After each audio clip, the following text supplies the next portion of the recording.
The bells of Rome did not ring that morning. Not for this. The most consequential signing in 2,000 years of papal history happened in near silence, behind closed doors, in a room most Italians had never seen and would never see. It was Monday, the 11th of February, 1929. A cold rain had been falling on the city since before dawn, and at exactly noon, in a chamber of the Apostolic Lateran Palace, two men sat down across a polished table and ended a war that had been simmering for 59 years. One of them was a cardinal in red robes, 67 years old, with the careful, watchful eyes of a diplomat who had spent his entire career inside the Roman Curia. His name was Pietro Gasparri, the Cardinal Secretary of State, signing on behalf of Pope Pius XI. The other man wore a black suit, sat with his shoulders squared, and signed with a strong, confident hand that pressed hard into the paper. His name was Benito Mussolini. He was 45 years old, the Prime Minister of Italy, and the founder of European fascism. He was signing on behalf of King Victor Emmanuel III, but everyone in that room knew, and history would later confirm, that the king had nothing to do with what was about to happen. This was Mussolini's deal, and the Pope's. And the Pope, in his apartments across the city, was waiting for word that it was done. Outside, in St. John Lateran Square, theological students from a dozen countries stood in cassocks under the rain, waiting. Word had leaked the night before. Something was happening, something enormous. But almost no one, not the students, not the journalists, not even most of the cardinals, knew the full shape of what was being agreed to inside that palace. The Holy See, by tradition, did not publish its international agreements until they had been ratified. So the world was about to learn, in fragments and rumours, that the longest standoff in modern European history had just ended at the stroke of a pen. Here is what the world did not yet understand. Inside the agreement, Mussolini and Gasparri were signing, beneath the diplomatic language and the religious formalities, was a financial transaction so large it would, in the decades that followed, transform a bankrupt church into one of the most quietly powerful financial institutions on earth. The number, written into the financial convention attached to the treaty, was 1.75 billion lira, 750 million in cash, 1 billion in Italian government bonds paying 5% interest. In American currency, $92 million. In today's money, roughly $1.8 billion. Handed in exchange for diplomatic recognition from a fascist dictatorship to the spiritual headquarters of the Roman Catholic Church. To understand why that money mattered, you have to understand what came before it. For 5 decades, the Pope had been a prisoner. Not in chains, not in a cell, but a prisoner all the same. The story begins on the 20th of September 1870. On that morning, the troops of the newly formed Kingdom of Italy, commanded by General Raffaele Cadorna, breached the Aurelian walls of Rome at a point called Porta Pia. The breach took only a few hours of fighting. 49 Italian soldiers died, 19 papal soldiers died.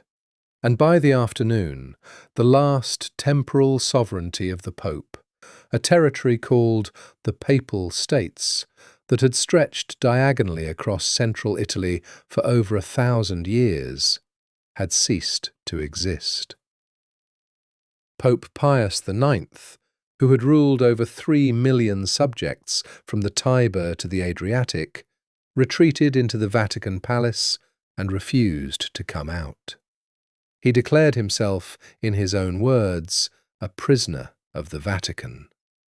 And every pope after him, for 59 years, did the same. They refused to leave the Vatican Hill. They refused to set foot in the city of Rome. They refused to recognize the Italian state that had taken their lands. By the 1920s, the Vatican was running on the financial fumes of a dying institution. The historian John Pollard, who spent years inside the Vatican's own archives, documented that by the time Pius XI became Pope in 1922, the Holy See's annual budget was barely $1 to $2 million. The Treasury was, in the words of one Cambridge study, on the verge of bankruptcy. Donations from the faithful were not enough.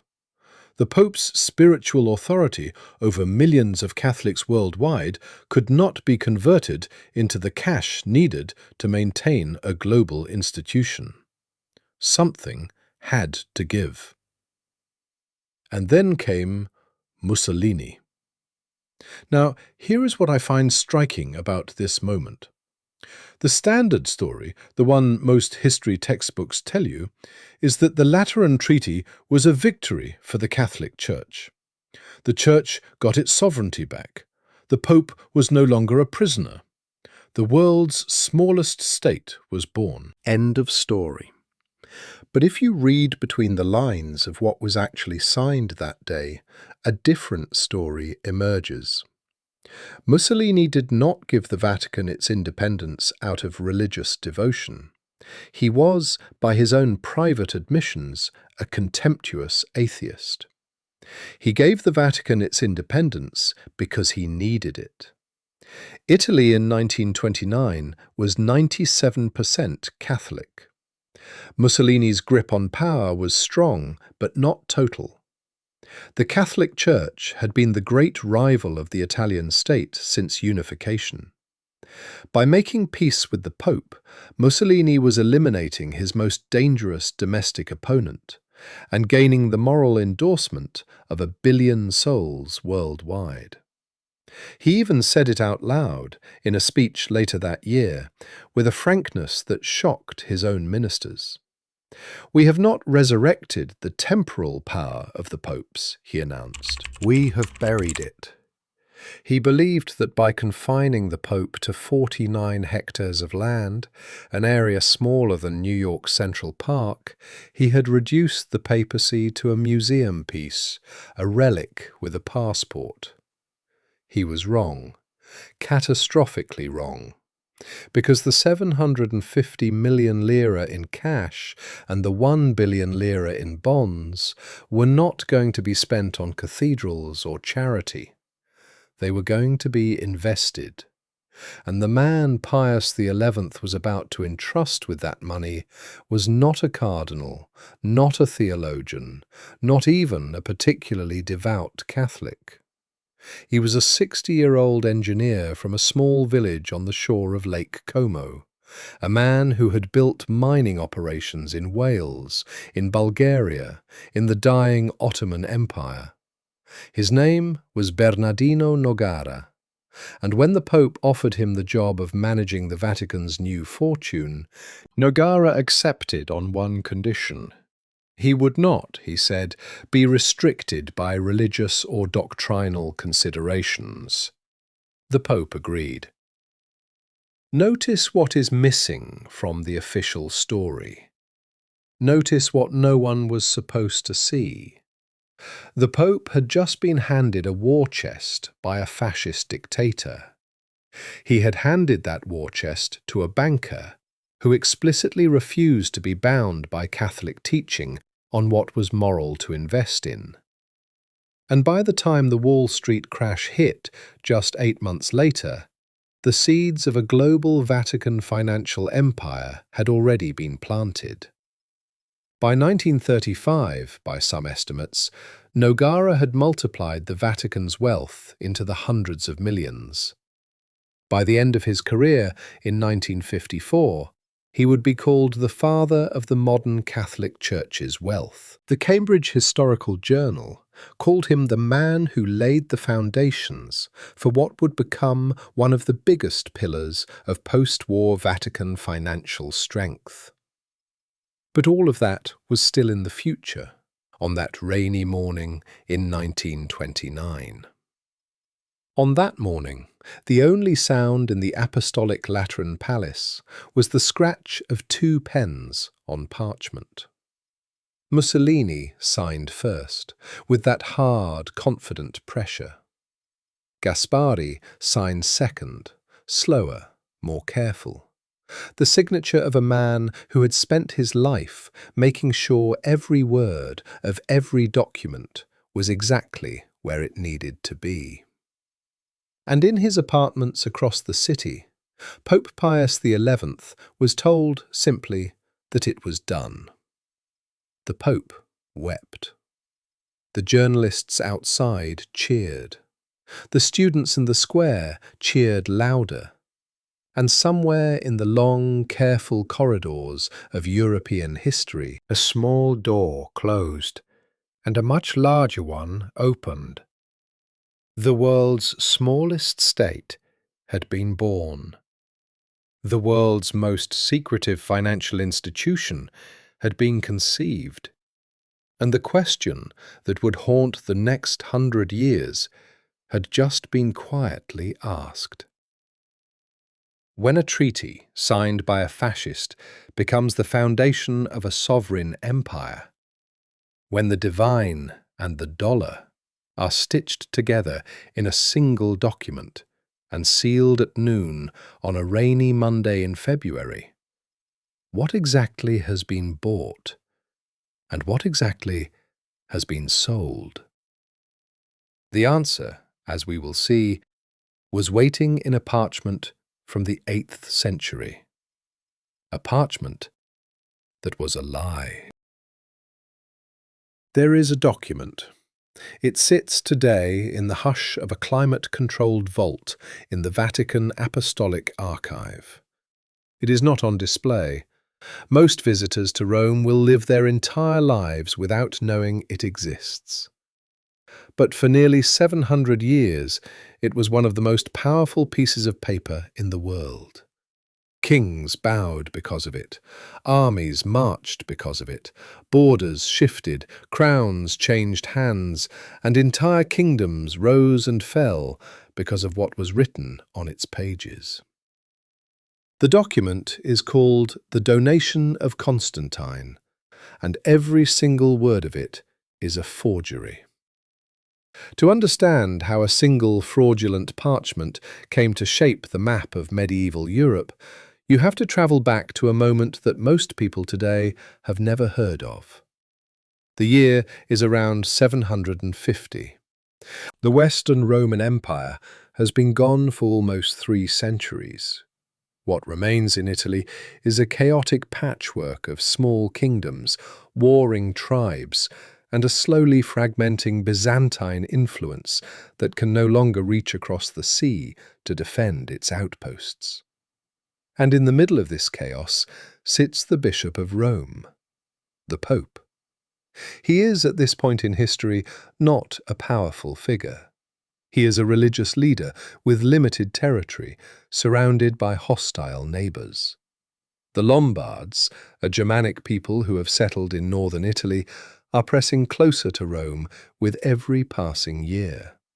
Their king, a man named Aistulf, has captured the city of Ravenna. He demands tribute from Rome. And the Pope, in desperation, looks across the Alps for a saviour. He finds one. His name is Pepin the Short, the king of the Franks, and he has just done something almost unprecedented in European history. He has overthrown the previous Frankish dynasty with the Pope's own blessing, and he owes the papacy a debt. In the year 754, Pope Stephen II crosses the Alps in the middle of winter, an extraordinary act for a pope at that time, and meets Pepin at a place called Quierzy in northern France. They make a deal.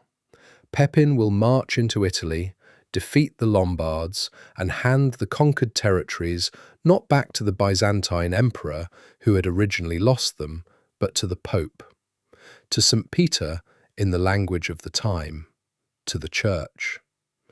In the year 756, after 2 military campaigns, Pepin keeps his promise. The land is laid, according to traditional accounts, on the tomb of St. Peter himself. From that moment forward, the Pope is no longer just a bishop, he is a king. The Papal States are born, and they will exist for the next 1114 years, until the Italian troops breach the walls of Rome on a September morning in 1870. That is the real story. That is the historical record.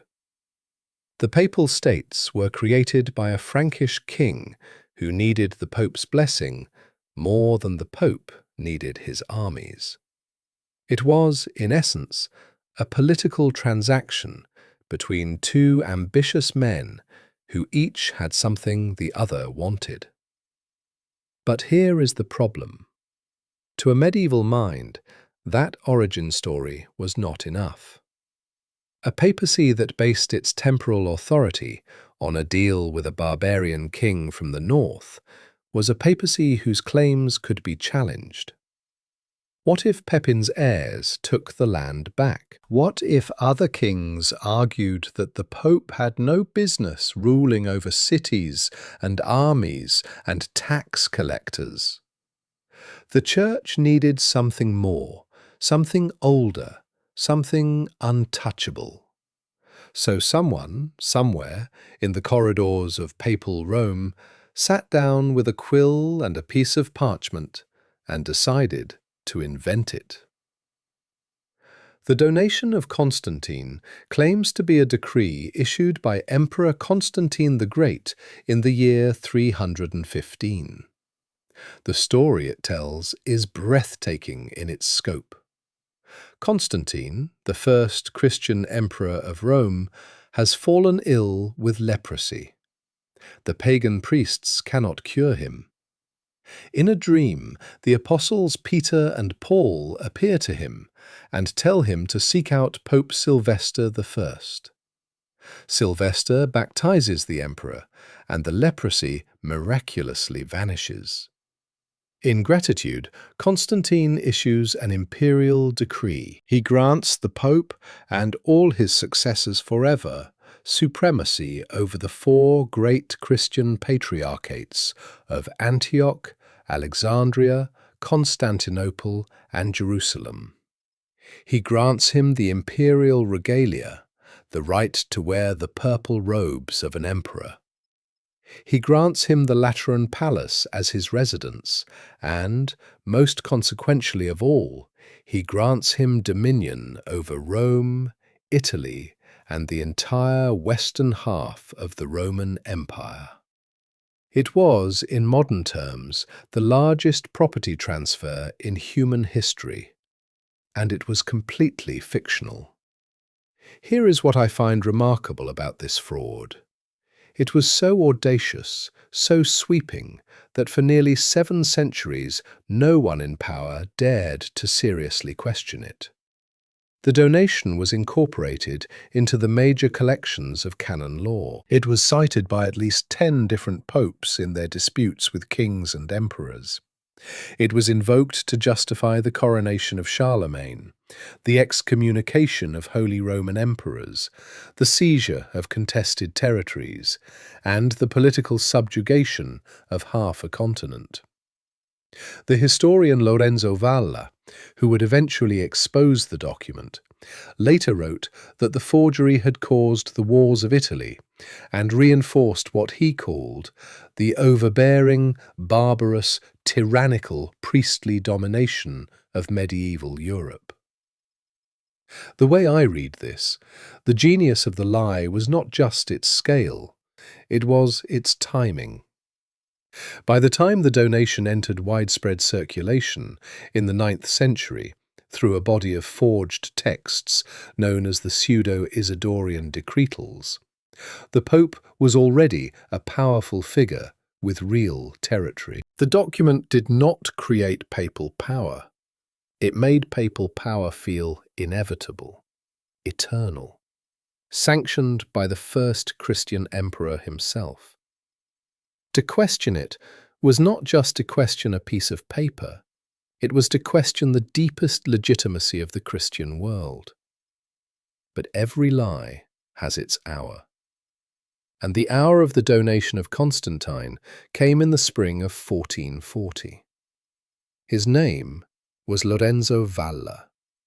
He was an Italian Catholic priest, a brilliant scholar of Latin, and at the time he was working in the court of King Alfonso V of Aragon, a Spanish monarch who happened to be in a bitter territorial dispute with Pope Eugene IV.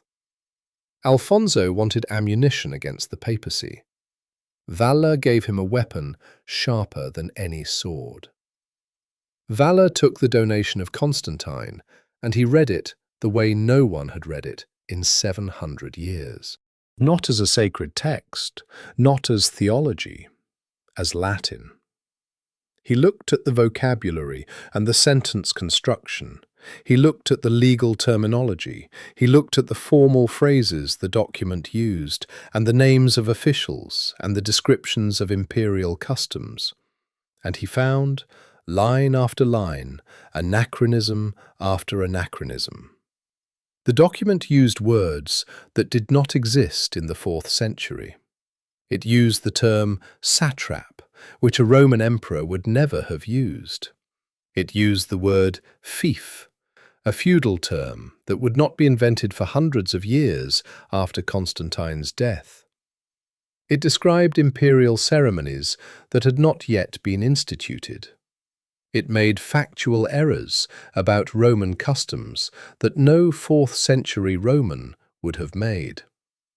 Valla wrote his findings into a treatise in 1440, with a title that translates roughly as A Discourse on the Forgery of the Alleged Donation of Constantine. 3 years later, the Inquisition arrested him. The papacy wanted him silenced. But King Alfonso, his protector, intervened. Valla survived. The document did not. What this tells us is something uncomfortable about the relationship between power and truth. The donation of Constantine had been doubted before. A German cardinal named Nicholas of Cusa had suggested in 1433 that the document was suspicious. An English bishop, Reginald Peacock, would reach the same conclusion a decade after Valla. But knowing a document is fake and being able to prove it are two different things. And being able to prove it and having the political courage to publish your proof are two different things again. By the time Valla's findings spread across Europe, the damage had already been done. The Papal States were 107 decades old. The Pope was already a king. The forgery had served its purpose, and even after its exposure, the structures it had helped to build did not collapse.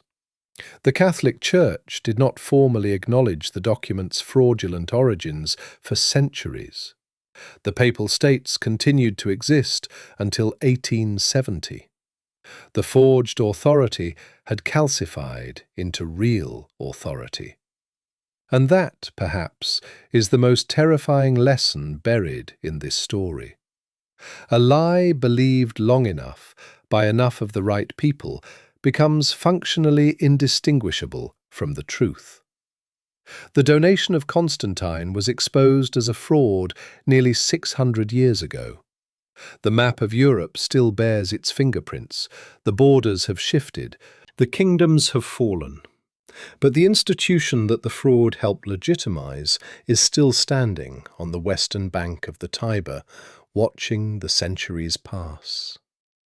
A parchment made it possible. A scholar revealed it as a fiction. And the empire it built lived on, indifferent to either. What if I told you that the moment Christianity broke in half, the moment Europe split into the religious tribes that would still be fighting 4 centuries later, the moment that ended the Catholic Church's 1,000-year monopoly on the Western soul, was not caused by theology or doctrine or some great philosophical disagreement about the nature of God? What if I told you it was caused by money? Not metaphorical money, not abstract money, actual coins dropped one after another into a wooden chest by frightened peasants in the German countryside, while a Dominican friar with a travelling salesman's voice promised them that each clink of metal was the sound of their dead mother's soul flying out of purgatory. This is the story of how a fundraising campaign cracked the foundation of Europe. To understand it, we need to begin in Rome in the year 1506. The old Basilica of St. Peter, the church built 1,500 years earlier on the supposed tomb of the apostle himself, is falling apart.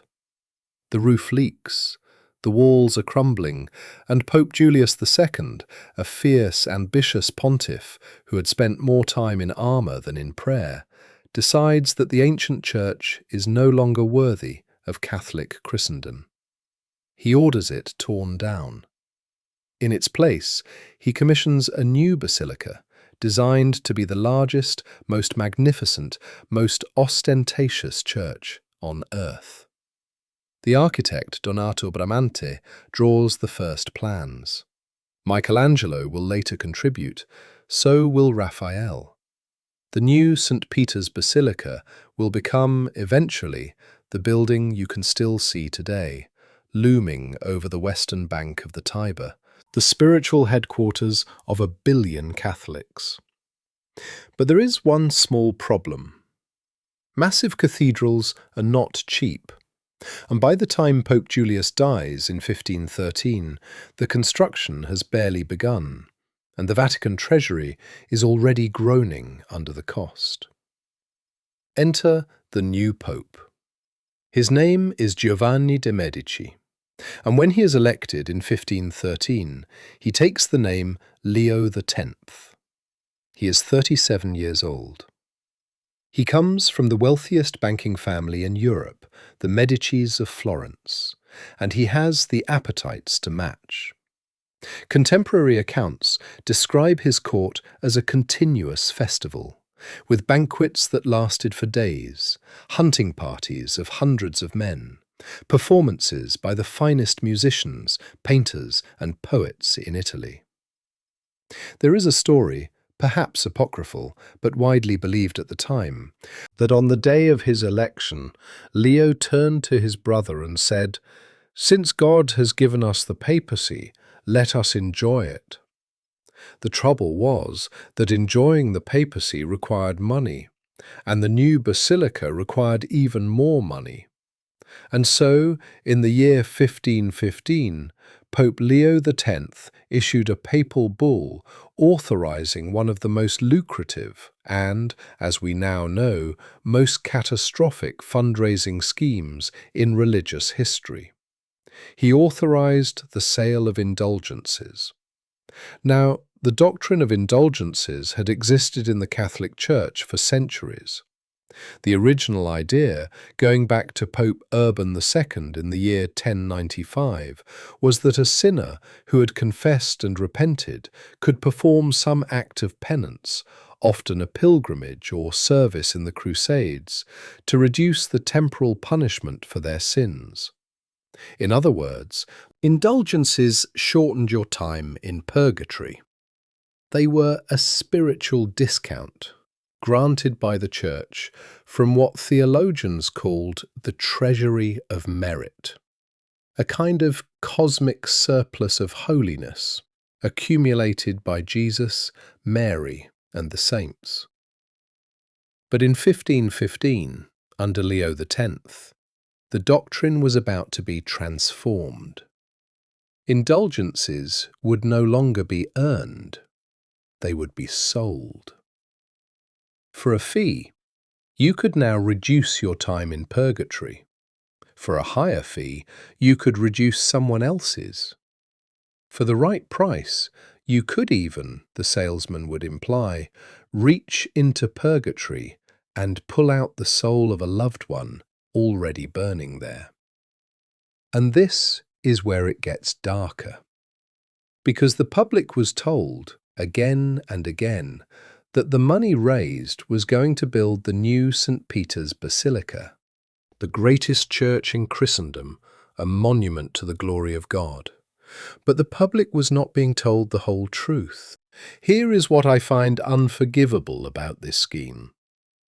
In the German territory of Magdeburg, there was a young, ambitious archbishop named Albrecht of Brandenburg. Albrecht, in violation of canon law, was holding multiple ecclesiastical positions at once, and he had borrowed enormous sums from the Fugger banking family of Augsburg to bribe his way into them. He owed Rome a fortune, he owed the Fuggers a fortune, and he could not pay either of them. So Pope Leo X made a private arrangement with him. The Pope authorized Albrecht to sell indulgences across Germany, and the proceeds, the desperate coins of impoverished German peasants, would be split. Half would go to Rome to fund the basilica. The other half would go to Albrecht, who would then pass it along to the Fuggers to settle his debts. In other words, the people who bought indulgences thinking they were saving their grandmother's soul were actually paying off a banking loan that had bought a corrupt cardinal his job. The faithful never knew. They were never told. The way I read this, it is one of the cleanest examples in history of an institution using sacred language to disguise a profane transaction. The man chosen to sell these indulgences in Germany was a Dominican friar named Johann Tetzel. He had been born in Pirna in Saxony around the year 1465. He was, by all accounts, a magnificent salesman.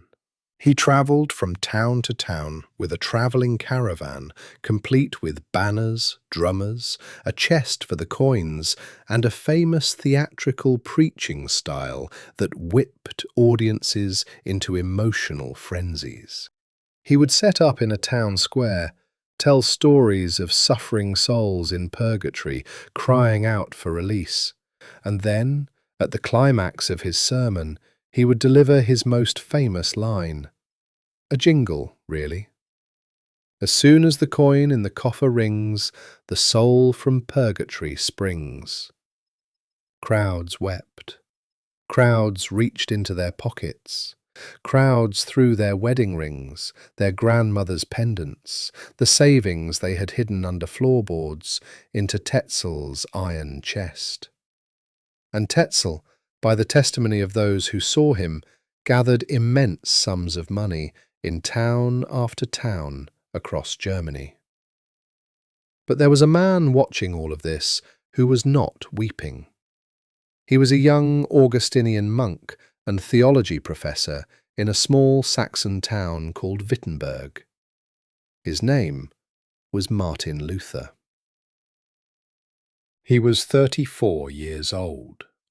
He had been preaching against the abuse of indulgences for at least 3 years, and in the autumn of 1517, when his own parishioners began returning from Tetzel's nearby revivals, waving their indulgence certificates and announcing that they no longer needed to repent for their sins because they had already bought forgiveness, Luther reached his breaking point. On the 31st of October 1517, Luther wrote a list of 95 propositions for academic debate. He titled them in Latin Disputatio pro declaratione virtutis indulgentiarum. They became known to history as the 95 Theses. He sent them to Archbishop Albert of Brandenburg, the very man profiting from the indulgence sales, with the apparent assumption that the archbishop would share his concerns. According to traditional accounts, he also nailed a copy to the door of the castle church in Wittenberg, the public bulletin board of the university. In thesis number 86, Luther asked a question that, even today, 5 centuries later, has never been satisfactorily answered. Why does the Pope, whose wealth is greater than that of the richest Crassus, build the Basilica of St. Peter with the money of poor believers rather than with his own? Within months, the 95 theses had been translated, printed, and distributed across the German-speaking world.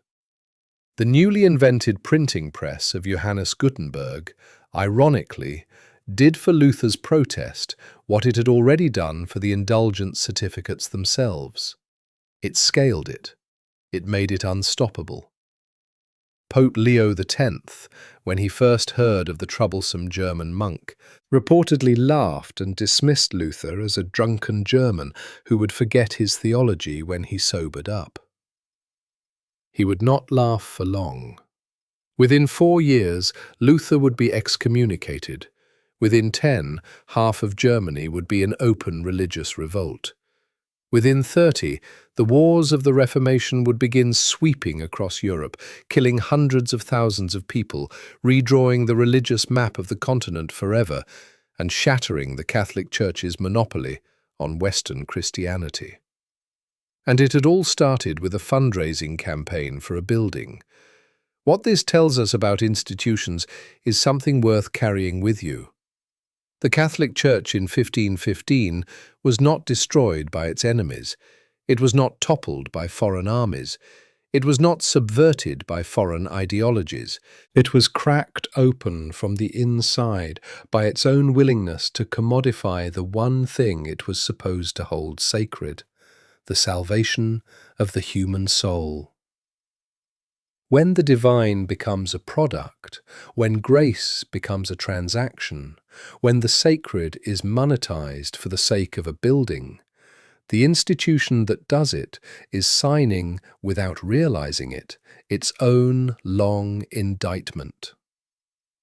The basilica was completed, eventually. It still stands. It is beautiful. But the church that built it was never quite the same again. In the spring of 1929, a 60-year-old engineer from a small village on the shore of Lake Como was offered a job he could have refused. He had every reason to refuse it. He was already wealthy. He was already on the boards of some of the largest banks in Italy.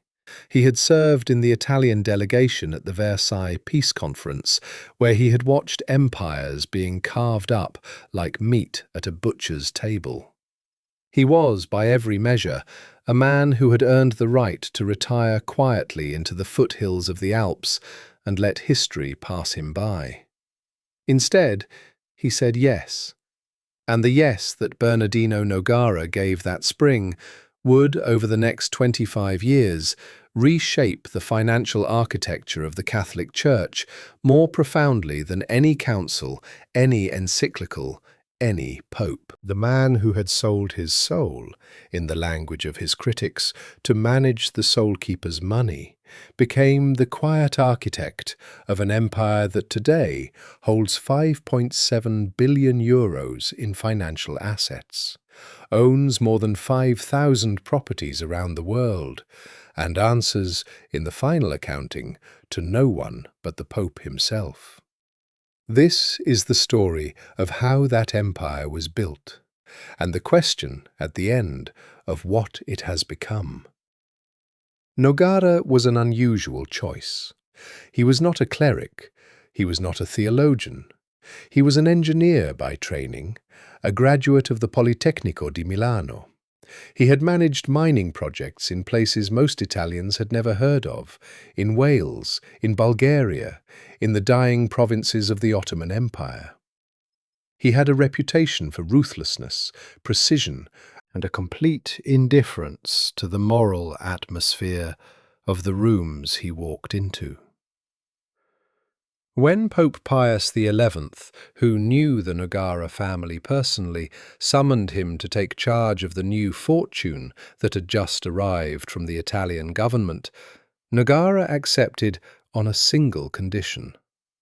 He told the Pope, in language carefully preserved by his biographers, that he would not be restricted by religious or doctrinal considerations.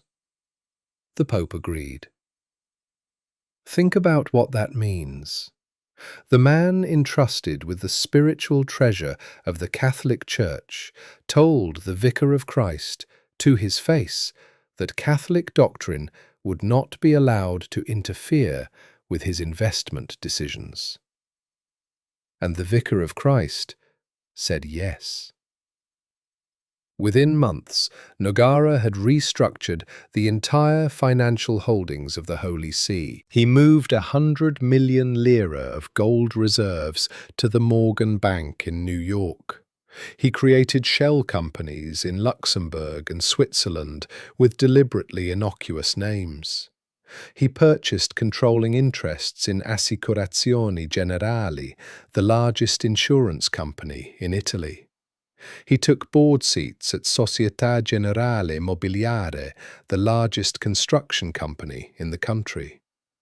When the Wall Street crash hit 8 months into his tenure, he absorbed enormous losses but bought aggressively into American blue-chip stocks at their lowest prices: IBM, General Motors, Bethlehem Steel, RCA, the airline TWA. By the 1930s, when the Italian government bailed out its collapsing banks through a public-private fund called the Institute for Industrial Reconstruction, Nogara reportedly invested the Vatican's money so heavily into the bailout that, by some accounts, the Holy See became its single largest investor. He was, in short, building an empire of capital. And he was building it by his own choice, without religious limits. In 1942, in the middle of the Second World War, the next Pope, Pius XII, took the next step. By a handwritten papal decree dated the 27th of June of that year, he founded a new institution. Its full name, in Latin and Italian, was the Institute for the Works of Religion. The world would come to know it by a simpler name: the Vatican Bank. Its purpose, officially, was to manage the funds of religious orders during the chaos of the war. Its true function, over the decades that followed, would become something darker and more useful. It would become a sovereign financial institution, situated inside the territory of an independent state, answerable to no Italian regulator, no European court, and no foreign government. It paid no taxes. It published no accounts. By internal policy, it destroyed its records on a regular cycle. And until the early years of the 21st century, it operated in almost total secrecy. Here is what I find difficult to look away from. The line that connects the rainy noon in 1929 to the steel and glass offices of the modern Vatican Bank is not a line of theology. It is a line of money.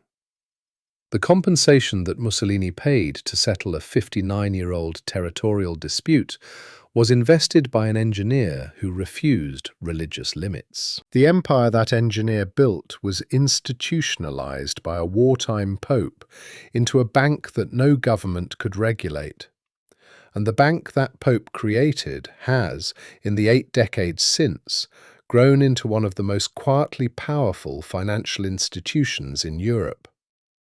The recent numbers are not secret anymore. In 2024, the Institute for the Works of Religion reported a net profit of €32.8 million, an increase of 7% over the previous year. It paid the Pope a dividend of €13.8 million for his charitable works. It manages the accounts of more than 12,000 clients, spread across 110 countries, almost all of them Catholic clergy, religious orders, dioceses, and Holy See employees. Its total holdings, as of the most recent annual report, stand at €5.7 billion. That is roughly $6.5 billion American dollars. The companion institution, the Administration of the Patrimony of the Apostolic See, manages a real estate portfolio of more than 5,000 properties scattered across Italy and beyond. By some estimates, only about 14% of those Italian properties are rented at market rates. The rest are used by the Church itself, or rented at deep discounts to entities aligned with its mission. The pattern, if you stand back far enough to see it, is the pattern that runs through every chapter of this story. A pope in financial trouble finds a benefactor. The benefactor wants something in return. The transaction is wrapped in sacred language. The institution that emerges from the transaction outlives both the benefactor and the pope. And by the time anyone with the standing to question it finally arrives, the empire has calcified into permanence. Three things stand out to me as I look at the modern Vatican. The first is that it has never stopped working. The second is that it has been for almost a century the only major financial institution in the developed world that operated with sovereign immunity, beyond the reach of any external regulator. The third, and this is the one that lingers, is that the question Lorenzo Valla raised 600 years ago has never been satisfactorily answered. When an institution claims authority that originated in a forgery and then survives the exposure of that forgery for another 6 centuries, what does it mean to call that institution legitimate? When financial sovereignty is purchased with a fascist payment, what does it mean to call that sovereignty independent? When the divine and the dollar are sealed into the foundation of a state, can the two ever truly be separated again? The Catholic Church today claims 1.4 billion souls. That is roughly 1 in every 6 human beings on the planet. Pope Francis, who tried for 12 years to reform the Vatican Bank, who closed more than 1,000 suspicious accounts in his first year, who brought the institution into compliance with European anti-money laundering standards for the first time in its history, died on Easter Monday, the 21st of April, 2025. His successor, Pope Leo XIV, the first American-born pope in the 2,000-year history of the institution, was elected on the 8th of May. He has continued the reforms. He has also, just months into his pontificate, opened the door for the Vatican to use foreign financial institutions, decentralizing the very concentration of power that Francis worked to build. The empire shifts, the empire adapts, the empire endures. In the 8th century, a forger sat down with a quill and invented an emperor's gift. In 1929, a pope and a dictator signed a treaty in the Apostolic Lateran Palace. In 1942, a wartime pope created a bank that no nation could regulate. In 2025, an American pope inherited the keys to a sovereign vault that began as a Lombard kingdom on the back of a parchment, became a financial fortress on the strength of a fascist's check, and became, in the slow accumulation of 15 centuries, the smallest state on earth, with the longest memory, the deepest reserves, and the most carefully kept silences of any institution still standing in the modern world. History does not teach us who was right and who was wrong. It teaches us that institutions, once founded, develop interests of their own. that sovereignty, once granted, is almost never returned, that money, once consecrated, becomes nearly impossible to question. The vault remains, the questions remain, and history watches. Until we meet again, stay curious,